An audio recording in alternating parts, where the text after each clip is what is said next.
There is a particular kind of fear that does not come from what you see, but from what you almost notice. Something just slightly out of place, something that lingers at the edge of your awareness, like a shadow that does not quite belong to the light around it.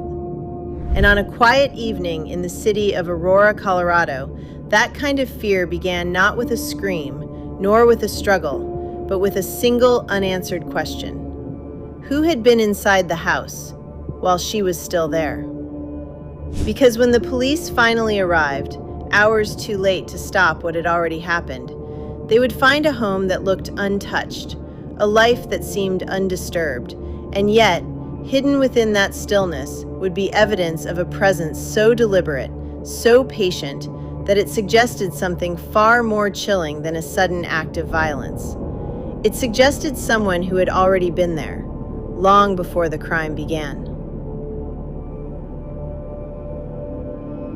In the suburban expanse of Aurora, where rows of houses stretch into quiet, predictable patterns, and the rhythm of daily life rarely breaks from its familiar routine, the home of 42-year-old Laura Bennett stood like any other, modest and well-kept, with a small front lawn, a single-car garage, and windows that, at night, glowed softly with the comfort of ordinary living. And there was nothing about that house that would have led anyone passing by to suspect that it would soon become the center of one of the most unsettling investigations the city had seen in years. Laura Bennett was a woman who valued solitude, not out of loneliness, but out of preference, having built a life that revolved around quiet independence, working remotely as an accountant, maintaining a small but steady circle of friends, and spending most of her evenings at home, where she found comfort in routine, in predictability, and in the reassuring sense that her space belonged entirely to her. It was precisely that sense of control that made what happened to her so profoundly disturbing. On the evening of March 3rd, Laura followed her usual routine, finishing her work just after 6 p.m., preparing a simple dinner, and settling into her living room with a book, while outside, the neighborhood moved through its own quiet patterns. Neighbors returning home, lights flickering on, doors closing, and the soft, distant hum of a city winding down for the night. At 8:17 p.m., she sent a text message to her sister, a brief exchange about weekend plans, nothing unusual, nothing that hinted at concern, and by all accounts, the night continued as it always had, uneventful, calm, and entirely ordinary. Until it wasn't. The following morning, when Laura failed to answer repeated calls from her office and did not respond to messages from her sister, concern began to grow, not sharply but steadily, the way it does when something feels wrong without any clear reason, and by late afternoon, a welfare check was requested, setting into motion a chain of events that would unravel the quiet certainty of that neighborhood. When officers arrived at Laura's home, they found the front door locked, the windows secure, and nothing to suggest any form of forced entry. And yet, as they stepped inside with the assistance of a spare key provided by a neighbor, there was an immediate sense that something was not right. Not because of any obvious sign of violence, but because of the absence of disruption, the almost unnatural stillness that filled the space. The living room was as she had left it, her book resting open on the couch, a glass of water placed neatly on the table beside it, and in the kitchen, the remains of dinner had been cleaned away, dishes washed and dried, leaving no indication that anything had interrupted her routine. But when they reached the hallway that led to the bedrooms, that stillness took on a different quality, something heavier, something that felt less like calm and more like the aftermath of something carefully controlled. Laura Bennett was found in her bedroom, lying on the floor beside her bed, her body positioned in a way that suggested neither struggle nor escape, but rather a quiet, deliberate end. And while there were no signs of forced entry, no broken objects, and no immediate evidence of violence, the autopsy would later reveal that she had died from suffocation, a method that, like silence itself, leaves behind very little to see, but everything to question. The initial investigation struggled to find direction because there were no clear signs of intrusion, no witnesses, and no surveillance footage showing anyone entering or leaving the property, which led investigators to consider the possibility that Laura had known her killer, that she had allowed them inside, and that whatever had happened had occurred within a space of trust rather than force. But that theory began to unravel when something small, almost insignificant, was discovered during a closer examination of the home. A hallway camera.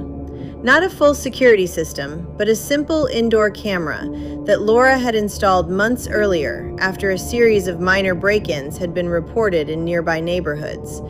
And although she had never expressed any serious concern, she had taken that small precaution, perhaps out of habit, perhaps out of instinct, and it was that device that would ultimately reveal the truth. The footage from the camera did not show an obvious intrusion. No dramatic entry, no visible break-in. But what it did show was something far more unsettling, something that at first seemed almost easy to miss.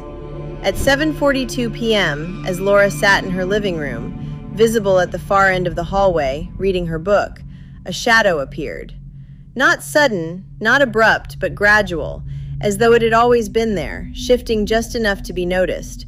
And then, slowly, a figure emerged from the darkness at the far end of the hall, stepping into view with a calm, deliberate motion that suggested familiarity rather than urgency. The man did not rush. He did not hesitate.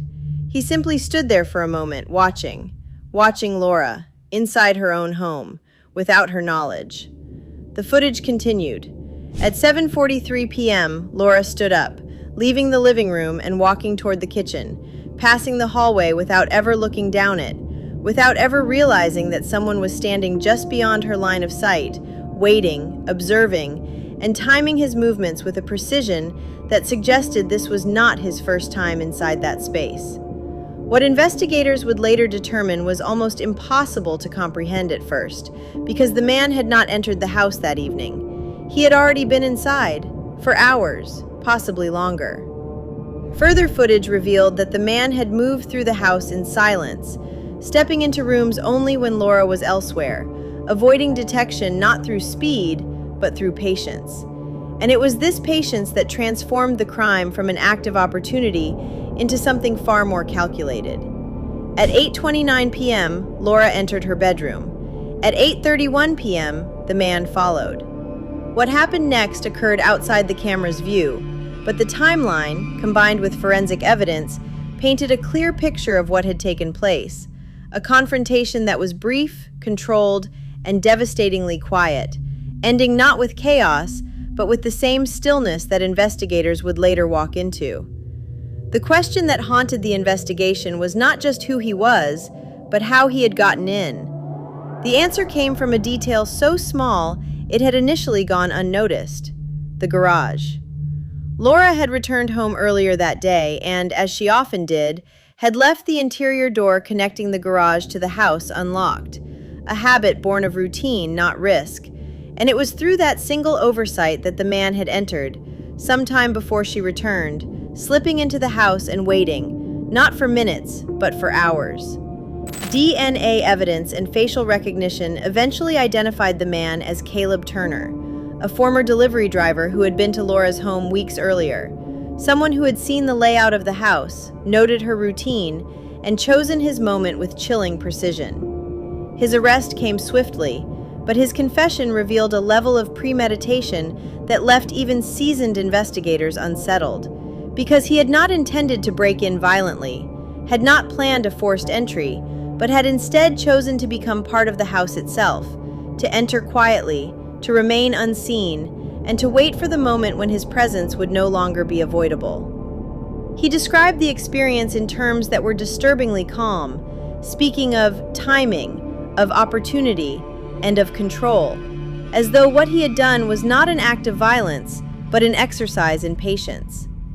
Caleb Turner was convicted of first-degree murder and sentenced to life in prison, but the resolution of the case did little to ease the unease it had created, because it forced a realization that was far more difficult to accept than the crime itself.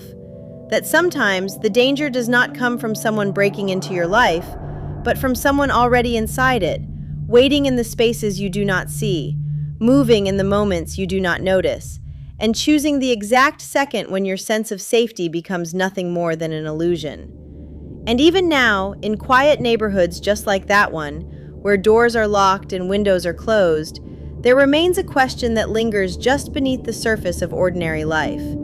If someone were already inside, would you even know?